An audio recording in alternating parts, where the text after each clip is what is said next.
Hi, good afternoon. Uh, you're now tuned into the social media channels of Rappler, and we're giving you a recap of the first ever trilateral summit between the United States, Japan, and the Philippines. I am Dwight Leon, political reporter covering Malacanang, and I am joined by our foreign affairs reporter, Bea Cupin.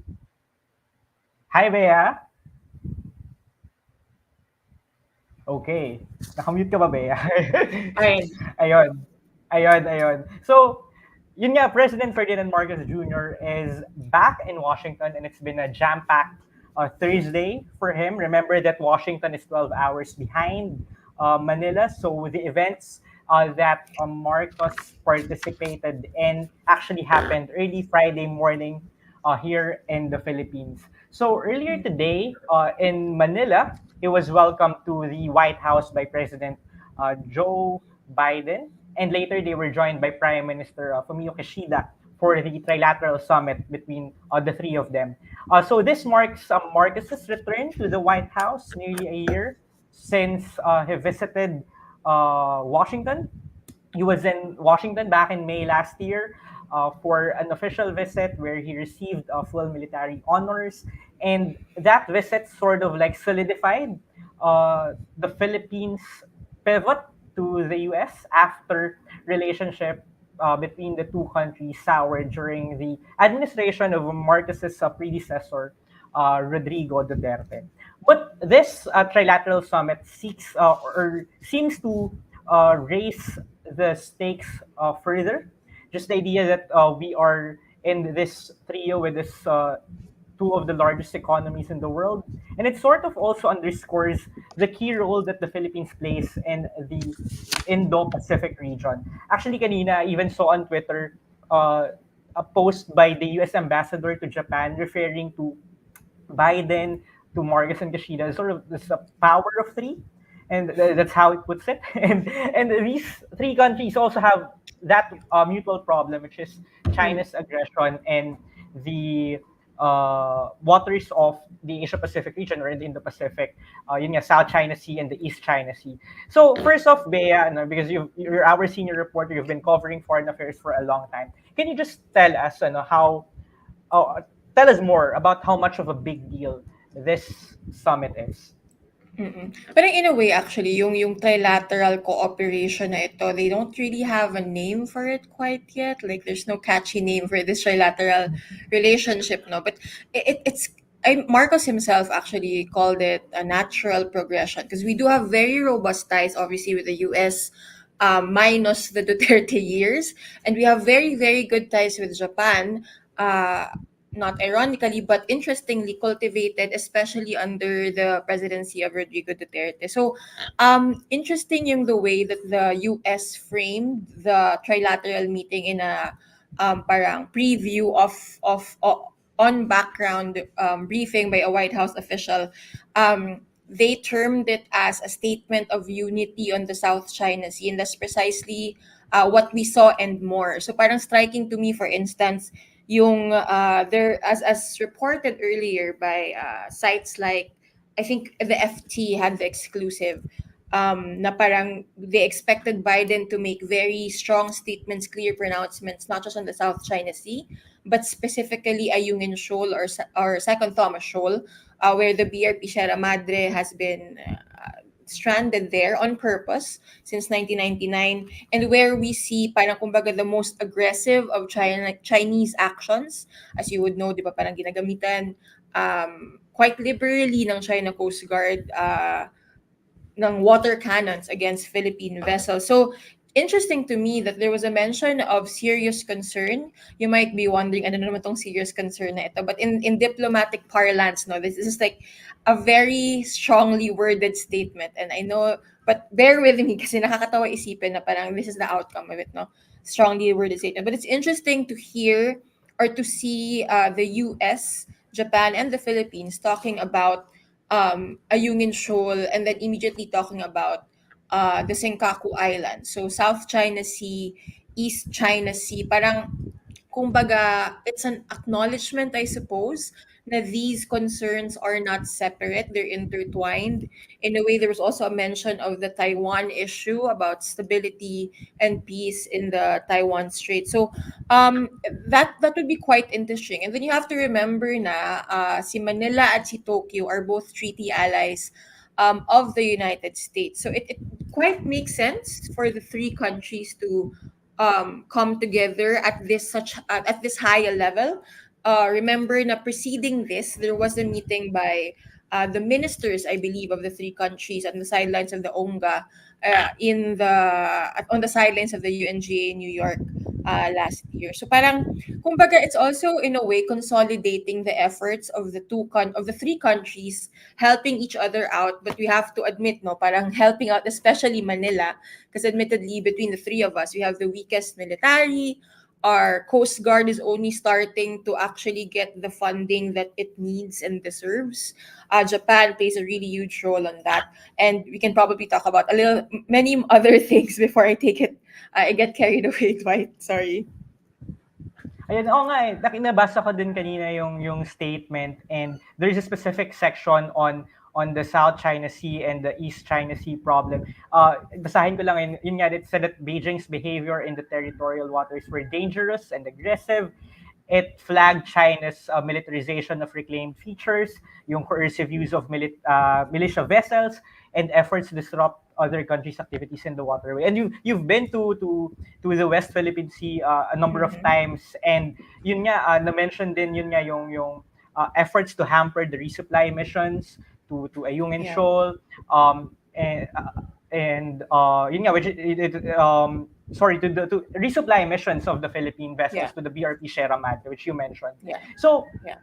and also this joint statement also mentioned the 2016 arbitral ruling between the Philippines won, which essentially invalidated China's all-encompassing claims in the South China Sea. So, ikaw, Bea, what do you make out of this entire section? Because in the past, we've seen the Philippines, US, and Japan individually or separately condemn China's Yeah. actions in the West Philippine Sea and the South China Sea. But does it hold a lot more weight that it's now this unnamed trio pa na Yeah. making this stand? No, for sure.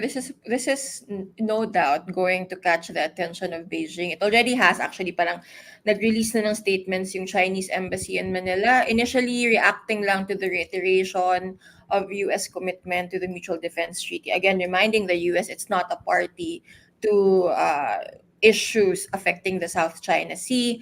But now with Japan in the picture, they can say that Japan is not a party. Obviously, with issues regarding the Indo-Pacific. Siguro yung isipin natin dito, again, yung consolidation of efforts. Like last year in June, if I'm not mistaken, there was a joint exercise by the three coast guards of the US, the Philippines, and Japan. Again, yung Japan kasi sobrang laki ng involvement niya or laki ng stake niya in the Philippine Coast Guard. Almost all of our newer vessels are Japan-made, funded through loans. We expect, I think, 5 more vessels possibly from Japan to again for the PCG. And why is this important? Kasi when we talk about our presence in the South China Sea, kahit magpatrol ka na magpatrol dyan, yung patrol dadaan lang kasi yung barko. What we need is not just patrols but also constant presence in those waters in the West Philippine Sea. And we can't have constant presence if we don't have enough vessels and we don't have enough money to fund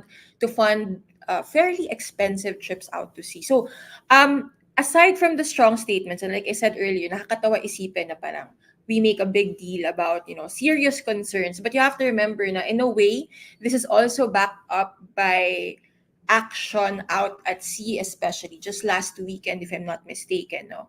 Nag-launch ng MMCA, which is the military has a fondness for acronyms. You will eventually learn. No? Pero basically, it is a quadrilateral joint exercise, or rather joint sail in the West Philippine Sea off the coast of Palawan. So that was Japan, the US, and Australia.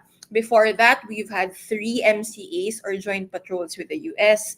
We've had one with Australia, not yet with Japan, but I wouldn't be surprised if we do have a joint sale with Japan eventually. Of course, the Philippines and Japan are working on a RAA, Reciprocal Access Agreement, basically parang their version or the Japanese version of a VFA. So parang you can't look at the meeting separately from what's happening on the ground. So, syempre, magkatahi-tahi lahat yan. No? Parang yung pronouncements of the leaders plus actions on the ground. And then you also cannot discount or cannot talk about this without us talking about yung trade commitments, which we will be definitely focusing on. Not just the promise, but if there's actually, kumbaga, a follow-through of these commitments. Kasi parang yun din yung criticism perhaps of especially the superpowers or the major powers na parang yes, they're quick to make promises or they're quick to make deals when it comes to the area of defense, security cooperation, pero parang sometimes when it comes to trade and investment, which countries like the Philippines will need the most, parang some countries come up short. I think that was a huge criticism, especially of the former President Rodrigo Duterte when he pivoted towards China. The promises of China sa development didn't really pan out. In fact, inulit lang nila yung marami mga pangako made under Duterte, inulit lang under Marcos. So parang I think that would also be a huge arbiter of the US commitment na hindi lang siya commitment when it comes to yung shared interest and shared goals in security and defense, but also this shared commitment to also help the Philippines kumbaga meet its development goals kasi parang it's impossible, it's difficult to talk about security if you only talk about defense or like territorial security and you forget yung economic development security ng isang bansa. Actually, every time Marcos leaves the country, Malacanang boasts about the fact that he's bringing investments back home. And in this particular case, I think the joint statement, or I think the fact sheet from after the bilateral meeting, took note of this the building of a corridor, of a supposed Luzon corridor. This will be a series of infrastructure projects that will connect major economic hubs in the island of Luzon. I think that includes Manila, Batangas, Subic area. So that's one of the highlights of the summit in terms of the investment aspect. There will also, I think they also mentioned about the investment in the Pacific Light Cable Network, the international submarine cable system by Meta. So there's that. And aside from that, there will be numerous dialogues that will be conducted between the Philippines and the US this year. I'm not sure kung anong level, pero sabi, ang according din sa press release at sa bilateral dialogue. So there's the US. Yeah. There's There a are several. Actually, I think right before the trilateral, if I'm not mistaken, the Navy chief, yung FOIC ng Philippines, is actually went to the US to talk to his counterparts. And then we expect two plus two. Yung 2+2 ay defense minister or defense secretary and the foreign affairs secretary of the two countries meeting together. Again, showing you how intertwined defense and foreign affairs are. We also expect a 2x2. My commitment ata, if I'm not mistaken, to set up a 2x2 again, 2+2 again, between Japan and the Philippines. Kasi the last one was in 2002 pa ata. And there's also that US-Philippine space dialogue in May, which according to the White House is meant to advance cooperation using space-based technology for disaster management. There's also the so-called cyber digital dialogue in July that focuses on helping strengthen the Philippines' resilience against cyber intrusions from state-backed and criminal organizations. I'm quoting the White House fact sheet. And also there's this democracy dialogue that the Philippines and the US are planning to or intending to hold later this year, which will provide both countries an avenue to discuss issues on human rights. So aside from that, maliban pa doon, kasi kanina, or even before the summit, we were expecting the China, they were expecting Beijing to be called out in this summit. Pero maliban pa roon, North Korea and Russia also got special mention dito sa summit because the joint vision statement by the three countries flagged North Korea and Russia over their nuclear activities. Did you expect that these two countries, authoritarian states, will also be mentioned or will also be part of the discussion. Kasi parang when we were talking about this a few days ago, they were really on top of the Mm. agenda. Right, right. No, actually, it's quite. There was also a portion about yung denuclearization. This is actually an engagement that the Philippines is very much immersed in. I have admittedly not been reporting much on this, but malaking stakeholder actually yung Philippines in discussions, not just of denuclearization, but like yung regulation ng automated weapons. Marami tayong involvements doon, and I think it's important. You have to think also another thing pala. Obviously, yung security situation or yung actions ng North Korea and Russia clearly affect the region. But you also have to remember that the Philippines is making a pitch for the United Nations Security Council, yung rotating na terms. Not obviously, you can't be a permanent member, but as one of the rotating members of the UN Security Council. So interesting then if you think about it that way, no, parang the Philippines also positioning itself. Although I have no doubt that we would get the vote from Japan in the US, it would perhaps be the other countries where our ties are not as robust that you might need to worry about just a little bit more. Yeah. Anyway, Marcos is returning to the Philippines after his commitments there on Friday, Washington time. So we can expect him to be back home maybe on Saturday or Sunday because he have commitments here in the Philippines by Monday. Any last words ba yun? Ano bang dapat nating asahan sa mga susunod pang mga buwan? Yeah, nabanggit mo rin, no, parang obviously Beijing will not be happy with the developments of this trilateral meeting. Kanina nga, nag-release sila ng statement, again, reminding the United States that it's not, quote unquote, it's not a party to the South China Sea issue. And in fact, parang on the issue of Second Thomas Shoal or Ayungin Shoal, kung saan yung BRP Sierra Madre, nag-double down sila. This was actually initially yung statement na to in reaction to, I think Dwight wrote about this, no, yung reaction ni President Marcos sa supposed gentleman's agreement. I think we should stop calling it a supposed gentleman's agreement kasi Pia Ranada, who used to cover Malacanang, reported on it while it was happening. Hindi lang siya sobrang na-amplify, I suppose, because at that time, because Duterte was very careful about taking care of our relationship with China, parang kumbaga hindi na-emphasize yung importance at yung precarious position that the BRP Sierra Madre is in. So in reaction to Marcos's reaction to that gentleman's agreement, diba? In response, the embassy in Manila doubled down on yung parang the supposed commitment, not just yung gentleman's agreement, but even the commitment to haul the BRP Sierra Madre away from Ayungin.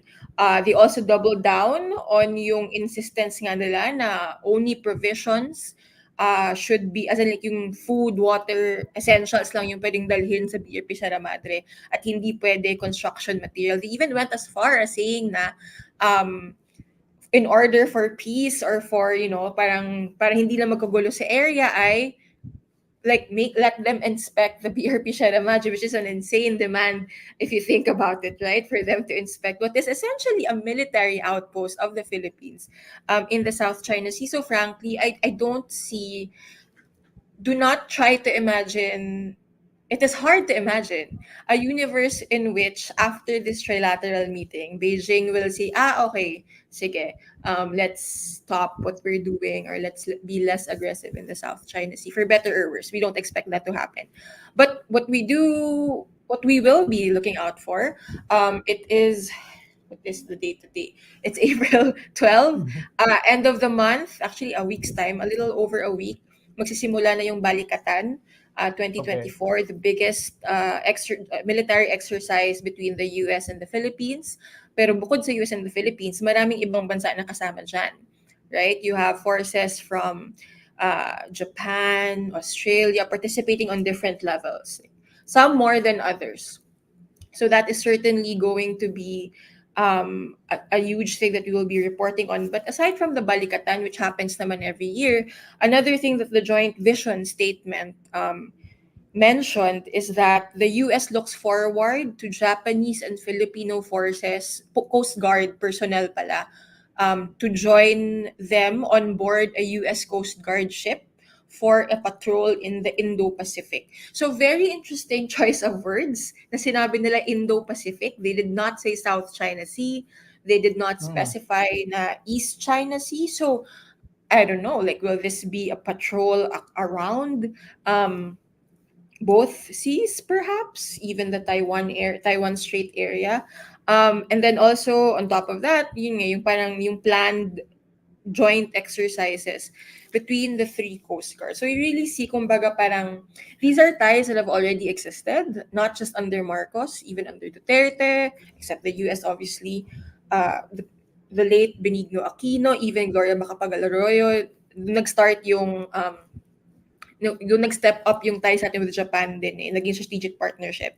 So what we're seeing now is basically parang kumbaga these ties becoming even more, the word is not rigid kasi that denotes inability to be flexible, no? Pero parang yung pag-strengthen, yung pag-fortify ng trilateral, yung bilateral ties between the three and also the now emerging trilateral ties. So uh, I don't know. That's my question also to analysts now. Like, will this actually push the needle in terms of the situation in the South China Sea, or will Filipinos going into, especially Ayungin Shoal, the media that embeds the PCG, the Navy, will they have to brace for even more water cannoning from China?